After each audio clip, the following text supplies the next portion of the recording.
quel partenariat opérationnel pouvait être maintenu, amélioré avec eux. Mais nous avons toujours prôné la diversification des partenaires. Et nous avons fait les recherches partout pour voir où tisser et quel partenariat opérationnel pour renforcer, pour aider à la stabilisation du pays. Je n'avais pas particulièrement de mauvaises relations avec Assimi Goïta. Ils ont promis de nous accompagner. Mais vous n'aviez pas la même option? Non, parce que il ne faut pas que nos pays dans la sous-région retombent dans les années 1884 avec la conférence de Berlin. Il ne faut plus qu'on repartage nos pays entre zones d'influence. Mais c'est ce qui est en train de se passer, Monsieur le Président. Oui, mais c'est ce qu'il faut éviter.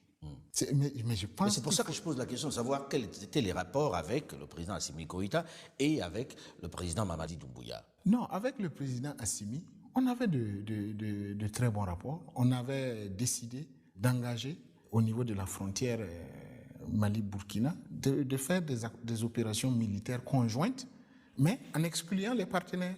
Ça veut dire c'est un problème commun entre le Burkina et le Mali. Si lui, il va faire intervenir d'autres forces chez nous, ça va être... Wagner. Voilà, donc on avait dit, pour la question frontalière, ça sera entre nos unités. On peut le faire.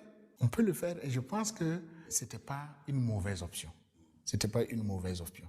Voilà. Pour le président Doumbouya, on avait des relations fraternelles. Voilà. Alors, Monsieur le Président, vous êtes aux affaires, vous avez amené avec vous un certain nombre de personnes avec qui vous avez fait ce putsch pour faire partir le président Kaboré. Et puis un jour, patatras, on apprend que l'armée se rebelle, qu'il y a des tensions, et ces tensions vont se terminer par votre départ. Qu'est-ce qui s'est passé? Mais bon, moi je pense que c'est pas une question qui doit m'être adressée. Je pense que c'est plutôt parce que, pour dire la vérité, comme je disais au début, nous avons associé beaucoup, notamment des officiers, de beaucoup d'entités différentes de nos forces armées. Et quand c'est trop large, il y a forcément de petites incompréhensions. Mais moi, je ne m'attendais pas à ça parce que je ne voyais pas le problème majeur. Mais pourtant, celui qui va être à la tête de l'opération, c'est quelqu'un que vous connaissiez bien, non? Qui faisait partie de vos équipes, non? Oui, bien entendu. Mais qu'est-ce qui s'est passé? Qu'est-ce que vous avez fait qui puisse faire que, d'un coup, il y ait des unités qui se liguent contre vous et vous fassent partir?